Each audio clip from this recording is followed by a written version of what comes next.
আসসালামু আলাইকুম।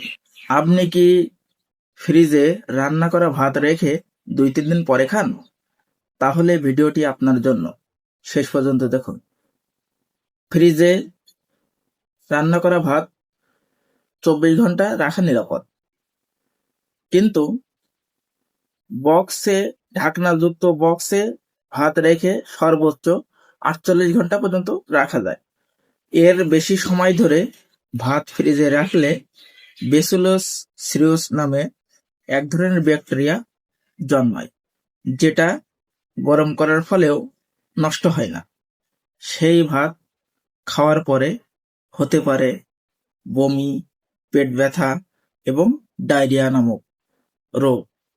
একটা কথা মাথায় রাখবে, ভাত যদি টক লাগে বা গন্ধ মনে হয় অথবা ভাত অনেক পিচ্ছিল মনে হয়, তাহলে অবশ্যই ভাত আর খাবেন না।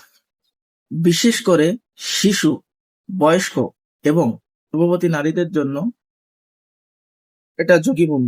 যে খাবার খেয়ে আপনি বেঁচে থাকবেন, সেই খাবারের জন্য আপনার রোগের কারণ না হয়। দেখা হবে পরবর্তী ভিডিওতে। আমার ভিডিওটি যদি ভালো লেগে থাকে অবশ্যই সাবস্ক্রাইব করবেন এবং একজনকে শেয়ার করবেন। ধন্যবাদ। জাযাকাল্লাহ খৈরান।